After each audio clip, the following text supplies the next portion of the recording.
from Fernando Couto. They're on their way towards the quarter-finals.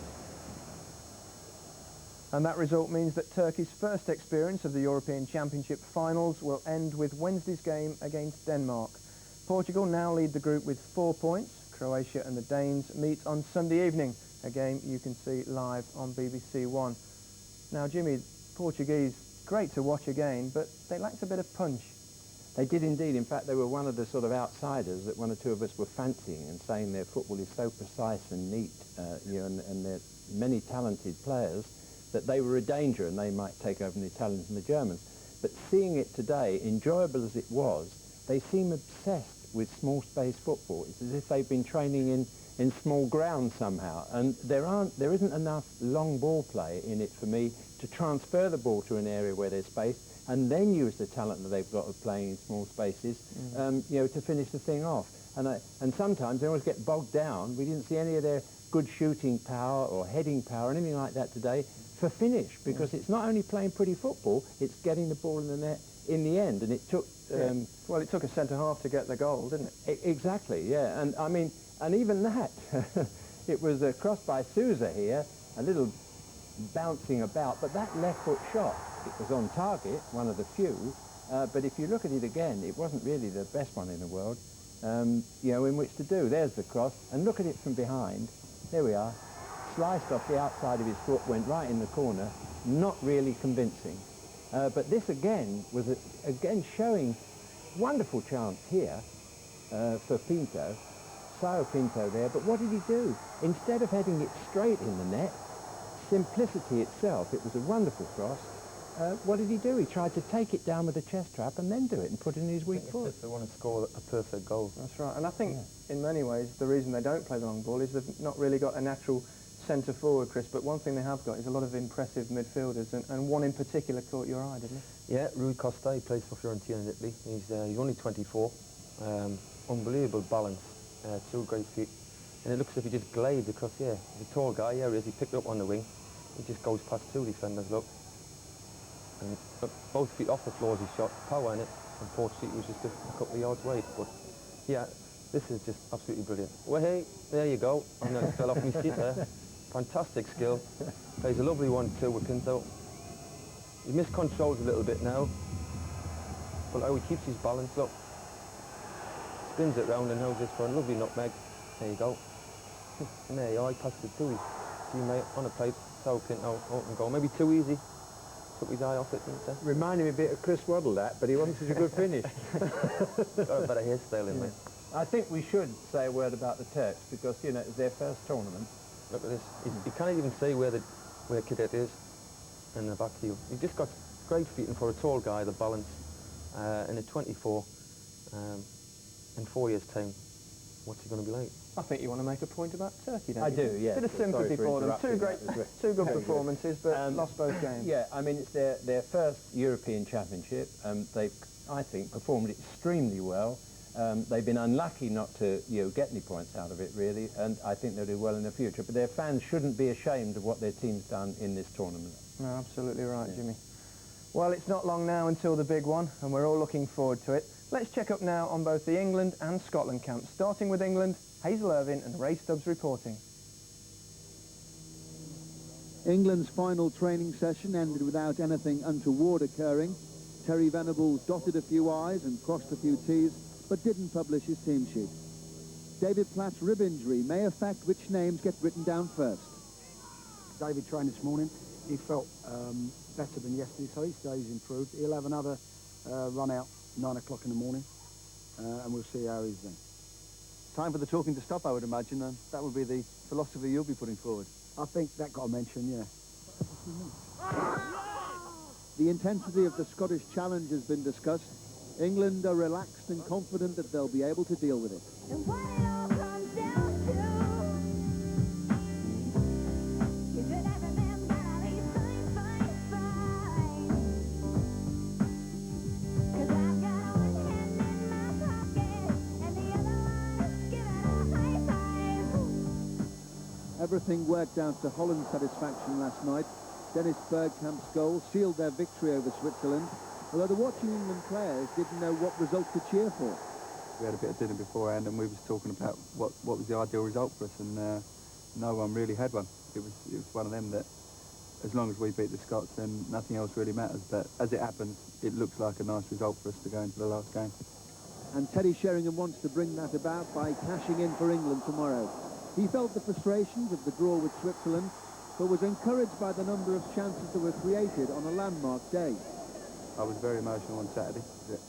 When we was walking out, it was a great moment to be playing for England at Wembley for your country. It was something special, and I had a few tears when the national anthems were being played, and I just thought to all my career about all I'd been playing, and it was worked up to this sort of finale, and it was like, yeah, this is it. This is why I've tried and why I've trained for 13 years to get to the top, and it's what it's all about.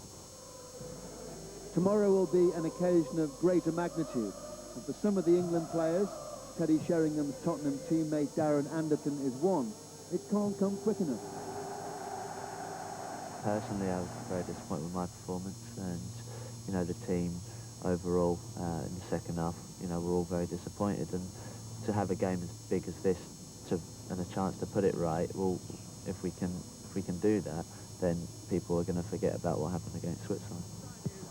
No one will ever forget tomorrow's result, especially the members of the many families that will divide for 90 minutes. The Andertons fall into that group. My dad's Scottish, so I'm not sure who's supporting. Depends on if I'm playing, probably, but he'll be there, and you know, it's something he keeps telling me about, the Scottish pride and this and that, and I'm hoping that we can show them that we've got a bit of pride as well. It's only a football match, as they say, but I think it runs a little bit deeper than that in both camps. I'm sure whichever 11 players for each side take the field on Saturday, it's not just an England-Scotland match, it's 3 points in a championship, and the team that comes out winning that match have got a hell of a good chance of going through into the next stage of this tournament. And having completed their final preparations, the England squad returned to their team hotel to kill the time between now and 3 o'clock tomorrow. But as Alan Shearer confirmed, there's no need to worry about them becoming bored. Lucky enough to have other games going on. We've got snooker tables, table tennis, games room, so we're entertained, and certainly Mr. Gascoigne keeps us entertained as well, so we're all right. What would he be doing? Can you share a few secrets with us? I think he's down the pub actually having a couple of pints with the rest of the lads. No cameras though.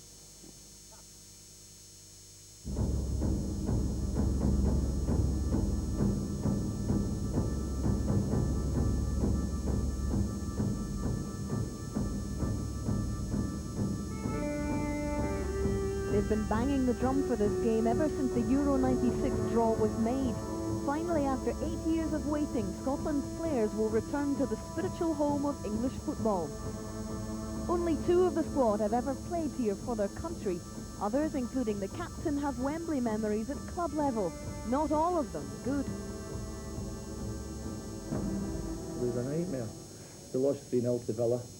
It wasn't a good day. So the previous time I played at Wembley went very well. We managed to beat Liverpool 4-3 in the Charity Shield match, but this is the big one, and it needs to be a better result than the last time I was there. I've played there twice before, and it was probably the happiest day and the saddest day of my life, playing against Luton in the semis and then getting stuffed by United in the final. I can't really remember much about the game, to be honest with you. It was more of a blur. Very disappointing, but it would be nice to go out and play for my country at Wembley. Stuart McCall scored a double in the FA Cup final for Everton, but tomorrow he'll have his eye not on goal, but on his Rangers teammate. I think Paul Gascoigne's he's a world-class player, without a doubt. He's been absolutely outstanding for Rangers. And even on Saturday there for 50 minutes, I thought he was far and away England's best player. You know, everyone says he's tired and that, but I think all England seem tired. Another fascinating duel born in Blackburn pits club mates Colin Hendry against the rejuvenated Alan Shearer. I'm over the moon for him that he scored against Switzerland, and probably even better for us that he did break his door. What is the hardest part of playing against Alan, as you say? Well, I don't really know just yet. I mean, I've played against him in training many times, and you know, he's a thoroughbred. He concentrates highly on scoring goals, and that's where he comes alive. You know, he's good at bringing people into play deeper and deeper positions as well. But you've got to be very careful with him in the box. At least 8,000 members of the Tartan Army will be amongst the sell-out crowd at Wembley, but the Scotland-England derby atmosphere won't worry those who are used to the Glasgow version. People talking about the crowd being a factor in a big atmosphere and all that. I mean, it's very similar to the Old Firm derby, I would imagine. It's a special game. It's like the international Old Firm, if you want. It's going to be that good, and I think there'll be a lot more of the Tartan Army than people think. Every Scottish boy's dream really to play not only against England but against England at Wembley. Let it be known in the 30 years of age that I am probably one of the biggest matches in my whole life. It's going to be a proud moment, just as it is every time I lead the team out. But I think even more so the fact that it's Wembley and it's the oldest fixture in the world. And it would be nice to maybe emulate guys like John Gregg and Bruce Rioch, guys who have managed to lead their side to victory.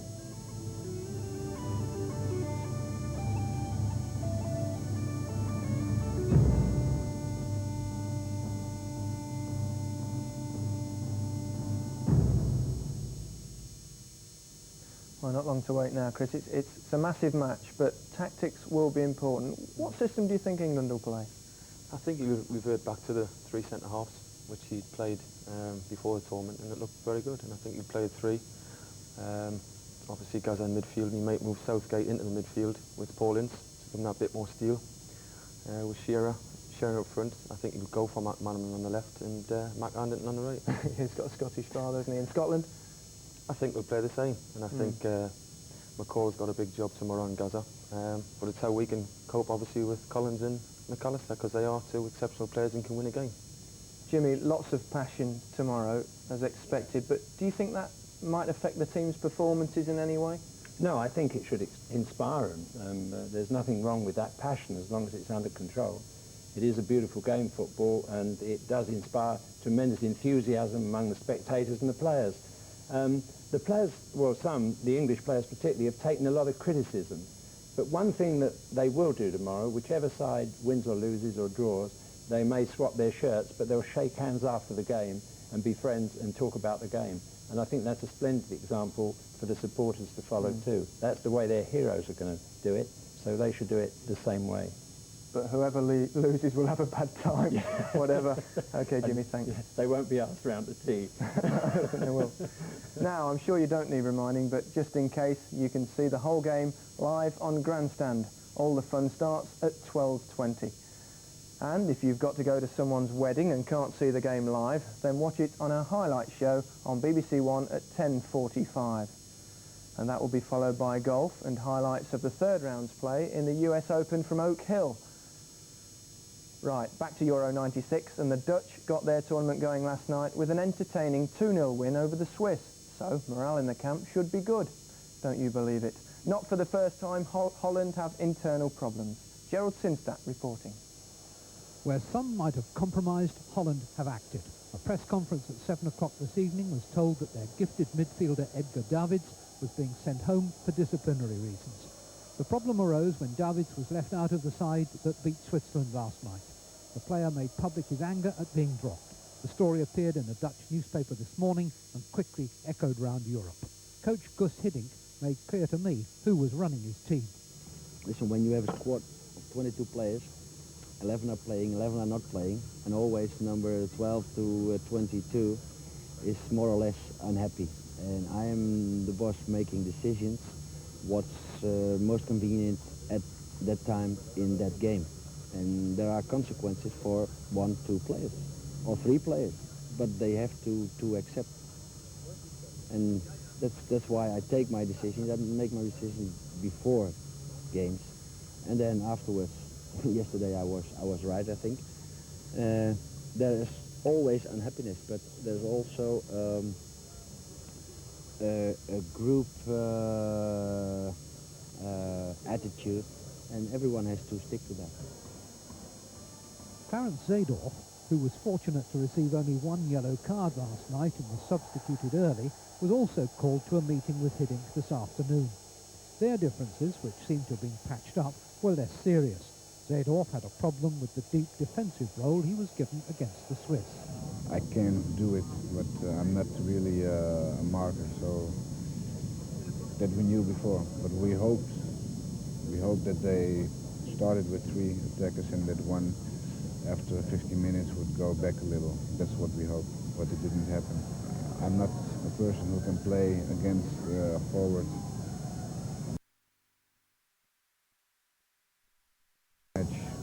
I'm not from the Boer or Rijkaard who did this in the past years. The coach made a choice to do it, and I tried to do my best. I think you cannot do more than that. Division and dissent and the media melee that inevitably follows are nothing new in Dutch football. They run like threads through their history. Coach Gus Hiddink knows it, understands it, and deals with it. I worked several years in Spain, and that's over there is different. When I say to a player, okay, you go and stand 1 hour before the tree, normally, I'm exaggerating, but he's doing that. But Dutch people, Dutch players, always ask, but why? But why? But it's not always that rule that exists in football. The boss is taking decisions. Chris, would you stand in front of a tree for an hour? Not really, no. No, but I mean, players are never really totally happy with things managers do, are they? No, they're not. And going back to the last World Cup we were in, and I think we'd be about 8 were sent home, and if things had went the way it went. But it's a strange situation. Thomas just begun, and he's an excellent player, and he's going to be a miss. But full credit to the manager. Big blow for the Dutch, Jimmy. Player power seems to rule in Holland, doesn't it? We've seen these problems with them before. Yeah, they're too intelligent. I mean, there's that fella who sits in this seat sometimes, you know, with the dreadlocks and all that, you know, speaking our language better than we do. I mean, that, you can't have players with that kind of intelligence. You know, it upsets the manager, as you saw there. But seriously, quite often, you can remove a player from the squad, even a good player, and if the squad believe that's the right thing to do, you can sometimes get a better response from that squad. I mean, I can remember a team playing better because they all hated the manager. They all had one thing in common, and they were a team. And I think the same thing, I'm not suggesting, you know, I wouldn't be... You weren't the manager, were you, Jim? No. No. But I'm not suggesting that is the case. They'd be unkind to the player, and I don't know the circumstances. But it could be the case. There are all sorts of ways in which you can produce that extra bit of sparkle and team spirit that turns a 1-1 into a 2-1 in your favour. But why? Okay. But Thanks. Yeah, but why? Yeah. Thanks. Now, there was much talk prior to the championship of the threat of hooliganism. Well, touch wood, it seems that everyone has come here not to cause trouble, but to enjoy themselves.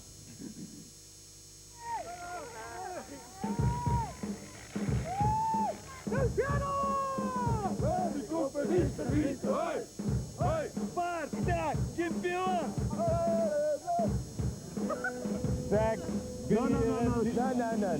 That would be nice. Thank you very much, everything.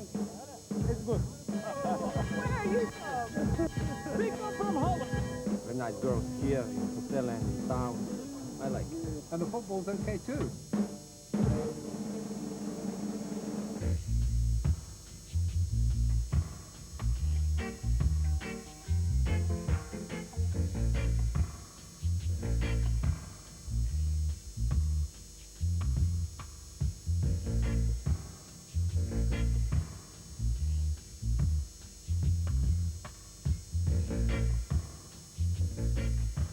Enjoying being in England itself. Beautiful people, the country is beautiful, nice. I hope so. It's beautiful. We'll come back. That's horrible, isn't it? I like it. Where I like did you get your head then? Champions! Which channel?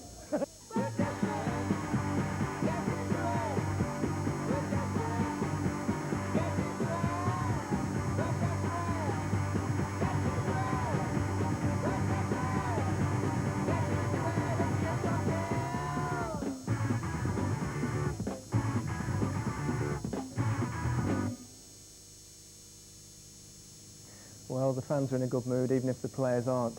We're going to leave Euro 96 for a while now and concentrate on athletics. At the Alexander Stadium in Birmingham, our top athletes are competing in the 3A's Championships. The goal? To qualify for next month's Olympic Games in Atlanta. Here's David Coleman.